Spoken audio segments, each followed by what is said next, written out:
Federal emergency management should be state and locally led rather than how it has operated for decades. It has been slow to respond. At the federal level, it's even been slower to get the resources to Americans in crisis. And that is why this entire agency needs to be eliminated as it exists today and remade into a responsive agency. Yeah, the issue is that she's right. In the wake of the devastating flooding that killed over 100 people, with many still missing, and the death toll, certainly likely to still go up, we have been slow to respond. She would just have you believe that that's a thing that's baked in there. It's always been like that. It's the classic Trump thing. Biden did it. Doesn't matter. A day after I'm president, Biden did it. A month after I'm president, Biden did it. He'll be on his last day of his presidency. He'll still be blaming Biden for the things he did. But in this case, I'm not even as mad at Trump as I am at Kristi Noem, because she apparently has been responsible for making FEMA slower to respond, not just in the case of the flooding. This is a pervasive thing that could affect disaster response in multiple instances. But here it definitely, and we already have the evidence, did affect the speed that federal responses came. So she had recently enacted a sweeping rule aimed at cutting spending. Again, that's the only thing that matters in our government, is cutting spending. Doesn't matter if it hurts the ability of the government to help people. So she had a thing where for every contract and grant over $100,000, she would have to do her personal sign off before any funds could be released. Now for FEMA, where disaster response costs routinely soar to the billions, that limit is basically nothing. And this might remind you of what Doggy was doing, where basically every agency had to sign off on every expenditure, which sounds good if all you care about is cutting spending. But when you have to actually operate a government, it ground everything to a halt, and they had to fix it because it didn't work. Well, in this case, doesn't work either. And so a longtime FEMA official talks about the change that was made that we just referenced, saying, we were operating under a clear set of guidance. Lean forward, be prepared, anticipate what the state needs, and be ready to deliver it. That is not as clear of an intent for us at the moment. Now the intent is, don't spend any money and get ready for us to can you, because we're gonna kill FEMA entirely. That's what their priority was. And so let's talk about how these new policies and this new philosophy of FEMA interacted with the response to the flooding in Texas. As Central Texas towns were submerged in rising waters, CNN reports FEMA officials realized they couldn't pre-position urban search and rescue crews from a network of teams stationed regionally across the country.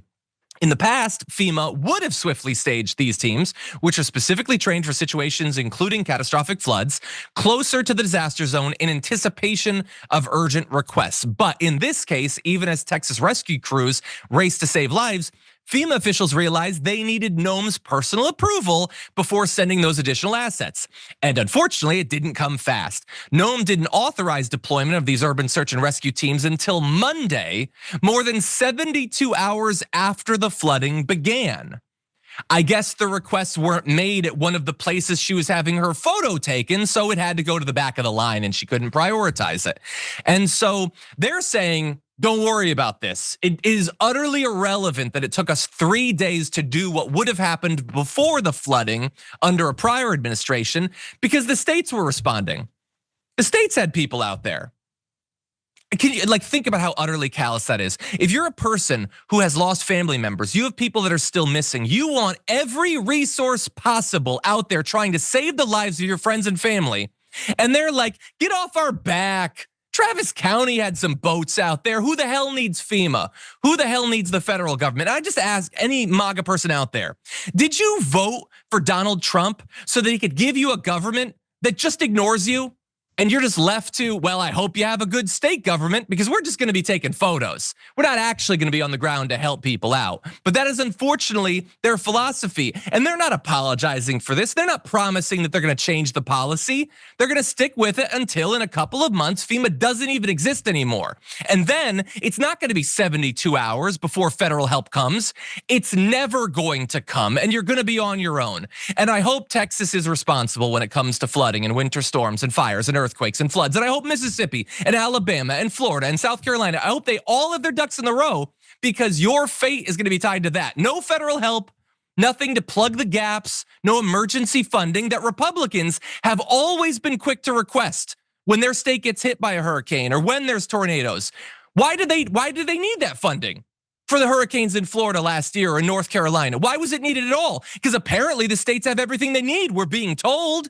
But the Republicans certainly haven't acted like that in the past. So what's going to happen in future years, David? You know, in the next set of emergencies, when the federal government has totally wiped their hands of it? Well, the pushback that I've heard from some of the people on the right in defense of Kristi Noem is that she was very busy. She was too busy, and as a result, she didn't really understand that she needed to go ahead and give the green light for the urban search and rescue teams.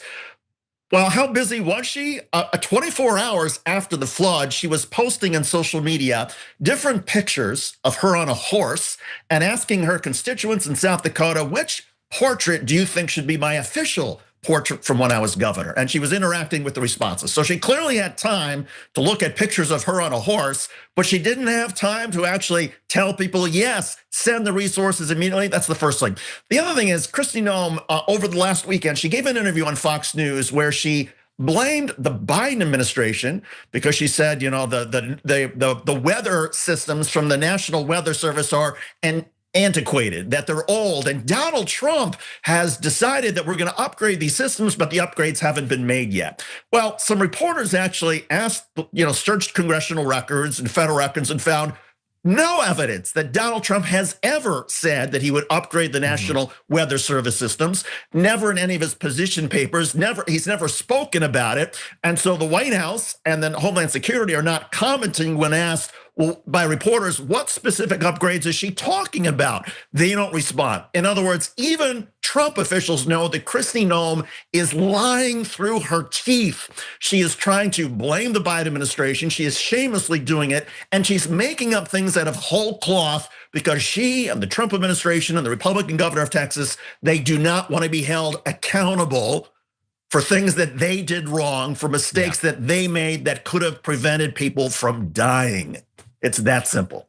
Yeah, they're covering their ass and hoping that you'll forget about it and move on, at least until the next disaster that they're not going to help out and with. I forgot one thing, John. There had been some upgrades to the National Weather Service during the Biden administration. He had actually spent money to upgrade some of the systems and some of the radars and some of the communication. So yes, there have been upgrades to the National Weather Service, but not under Donald Trump. Exactly. The philosophy, again, is just cutting. They're not going to spend. And by the way, like some people might think, okay, well, if my house gets destroyed or whatever with Trump, I'm not going to get any help. But I don't care. All I care is about cutting the spending. But they're not cutting the overall spending. They're diverting way more money to ICE. And if Noem was busy with anything, it's with this constant 24/7 obsession with deporting anyone darker than them. That's what they're spending all their time on. And look, maybe when there's no threat to you and your family, it's easy for you to just listen to whatever, Sean Hannity's barking at you and believe, yeah, Colombians are the biggest threat to my family. But I don't know, when the river is rapidly rising and kids are getting swept away, all that propaganda seems pretty goddamn ridiculous, doesn't it? When you're reminded of what actual threats to you and your family look like, and when you're reminded how important it is that we have a responsible government that is both capable and willing of helping out. But some people will forget. In a couple days, they won't be thinking about this anymore, and they'll be right back to, it's all the migrants. That's the only thing DHS should be worried about. Doesn't matter if FEMA goes away. It's pathetic.